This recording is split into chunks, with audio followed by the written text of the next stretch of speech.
Namaste, welcome back views, welcome back to my channel win trader. Breakout trade easy ആയിട്ട് നമ്മുടെ സോഫ്റ്റ്വെയറിലൂടെ നമുക്ക് കറക്റ്റായിട്ട് നമുക്ക് കിട്ടുന്നതാണ്. അപ്പോൾ ഇന്നത്തെ ബാങ്ക് നിഫ്റ്റിയിൽ ഇപ്പോൾ കുറച്ച് മുമ്പ് വന്നിരിക്കുന്ന സെൽ സിഗ്നലിൽ നമുക്ക് നോക്കിക്കഴിഞ്ഞാൽ ഫസ്റ്റ് ടാർഗറ്റ് അടിച്ചിട്ടുണ്ട്. മാർക്കറ്റ് ഇപ്പോൾ സപ്പോർട്ട് ബ്രേക്ക് ചെയ്ത് താഴ്ത്തിറങ്ങുന്നുണ്ട്. അപ്പോൾ നമുക്കൊരു എൻട്രി എടുക്കാനുള്ള ഒരു അവസരം സോഫ്റ്റ്വെയറിൽ ഇവിടെ തന്നിട്ടുണ്ട്.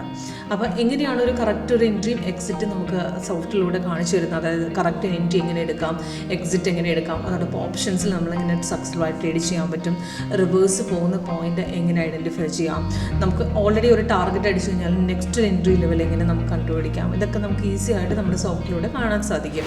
ഇന്നത്തെ ബാങ്ക് നിഫ്റ്റിയിലൂടെ ഇപ്പോൾ വന്നിരിക്കുന്ന സെല്ലിൻ്റെ ഒരു മൊമെൻ്റാണ് ഞാൻ കാണിക്കുന്നത്. അപ്പോൾ ഇപ്പം സെൽസിൽ നമുക്ക് നോക്കി കഴിഞ്ഞാൽ ഇപ്പം വന്നത് 11:14 ആണ്. പക്ഷേ ആ സമയത്ത് കൺഫേം ആയിരുന്നില്ല, കുറേ നേരം സൈഡ് വേസ് ആയിരുന്നു. അപ്പോൾ ബ്രേക്ക്ഔട്ട് നമുക്ക് കിട്ടിയത് സിഗ്നൽ കൺഫേം ആയിട്ട് ഈ ഒരു പോയിന്റിൽ നിന്നാണ്.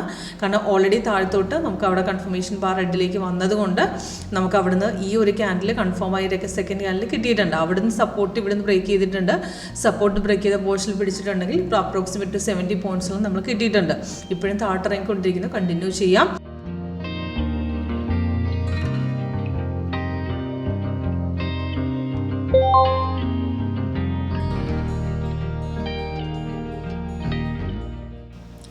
ഇപ്പോൾ സപ്പോർട്ട് ബ്രേക്ക് ചെയ്ത് താഴ്ത്തിറങ്ങിയത് കൊണ്ട് സോഫ്റ്റ്വെയറിൽ അവിടെ റീ എൻട്രി ലെവലും തന്നിട്ടുണ്ട്. അപ്പോൾ നമുക്ക് ഓപ്ഷൻസിൽ എടുക്കുന്ന സമയത്ത് നമുക്ക് ഓപ്ഷൻസ് എവിടെ നിന്നാണോ കൺഫർമേഷൻ കിട്ടിയത് അപ്പോൾ ആ റേറ്റ് നോക്കിയിട്ട് നമുക്ക് അവിടെ നിന്ന് ഇൻ ദ മണിയാണ് ആഡ് ചെയ്യുന്നുണ്ടെങ്കിൽ in the money, at the money, out of the money ഏത് വേണമെങ്കിലും നമുക്ക് അതിൻ്റെ ഓപ്ഷൻ ആഡ് ചെയ്യാൻ പറ്റും. അപ്പോൾ ഇതിനകത്ത് നമുക്ക് ഇവിടുന്ന് നമുക്ക് ബ്രേക്ക് ഔട്ട് പോയിട്ടുണ്ട്. അപ്പോൾ അവിടുന്ന് അപ്രോക്സിമേറ്റ് 49,336 ആയിരുന്നു. അപ്പോൾ 49,300, 200 അല്ലാന്നുണ്ടെങ്കിൽ നമുക്ക് ആക്ച്വലി 14,400 ഏത് വേണമെങ്കിലും നമുക്ക് ആഡ് ചെയ്യാം. ഞാനിവിടെ 2-3 ഓപ്ഷൻ ആഡ് ചെയ്തിട്ടുണ്ട്. അപ്പോൾ നമ്മുടെ മാർജിൻ പോലെ ഇപ്പോൾ ഇവിടെ 49 പുട്ട് എടുത്ത് വെച്ചിട്ടുണ്ട്. അതുപോലെ 300, 500 ഒക്കെ ഞാനിവിടെ ആഡ് ചെയ്തിട്ടുണ്ട്. അപ്പോൾ 49,000 നോക്കുകയാണെന്നുണ്ടെങ്കിൽ ഇവിടുന്ന് ബ്രേക്ക് ഔട്ട് ഇപ്പോൾ ബൈസിങ്ങിൽ നേരത്തെ തന്നിട്ടുണ്ട്. പക്ഷേ ബ്രേക്ക് ഔട്ട് പോയതും കൺഫേം ആയതും ഏത് പോർഷനാണോ അവിടെ നിന്നാണ് നമ്മൾ ബ്രേക്ക് ചെയ്ത് കയറിയിരിക്കുന്നത്. അപ്പോൾ ഇവിടെ നോക്കുകയാണെങ്കിൽ അപ്രോക്സിമേറ്റ് 498 നമുക്ക് മാർക്കറ്റും ബ്രേക്ക് ചെയ്തപ്പോൾ 676 വരെ പോയിട്ടുണ്ട്.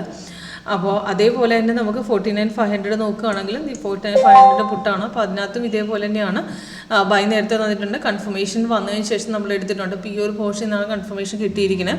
അവിടെ 714 എടുത്തിട്ടുണ്ട്. ഇപ്പോൾ 956 വരെ കയറിയിട്ടുണ്ട്. അപ്പോൾ നമ്മുടെ മാർജിൻ പോലെ ആഡ് ചെയ്യുക. അതേപോലെ നമുക്ക് റീ എൻട്രി ലെവലിൽ നമുക്ക് ഇവിടെ തരും. ഇപ്പോൾ റീ എൻട്രി ഇപ്പോൾ കുറച്ച് മുമ്പ് വന്ന 3/9 വന്ന റീ എൻട്രി ആണ്.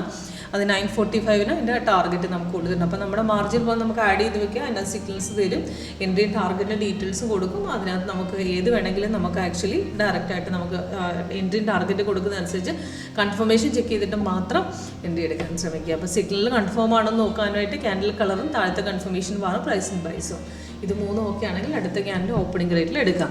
അപ്പോൾ ഇപ്പം മാർക്കറ്റ് ഇപ്പോഴും താഴ്ത്തിറങ്ങിക്കൊണ്ടിരിക്കുകയാണ്. ഇപ്പോഴും 3 ടാർഗറ്റ് അടിച്ചിട്ടുണ്ട്. ആദ്യം ഫസ്റ്റ് ടാർഗറ്റ് അടിച്ച് കഴിഞ്ഞാൽ നമ്മൾ രണ്ട് ടാർഗറ്റ് പെൻഡിങ് ആണ്. അത് 3 പഠിച്ചിട്ടുണ്ട്. അപ്പോൾ അത് കഴിഞ്ഞിട്ട് സോഫ്റ്റ്വെയർ പിന്നെ താഴ്ത്തിറങ്ങുന്നുണ്ട്. റീ എൻട്രി ലെവലും തന്നിട്ടുണ്ട്. അപ്പോൾ ഇത് സിമ്പിളാണ് യൂസ് ചെയ്യാനായിട്ട്. കൺഫേം ആയതിനു ശേഷം നമ്മൾ എൻട്രി എടുത്തെങ്കിൽ നമുക്ക് ഈസി ആയിട്ടൊരു ട്രേഡ് നമുക്ക് സുഖമായിട്ട് നമ്മുടെ സോഫ്റ്റ്വെയറിലൂടെ ഏൺ ചെയ്യാൻ പറ്റും.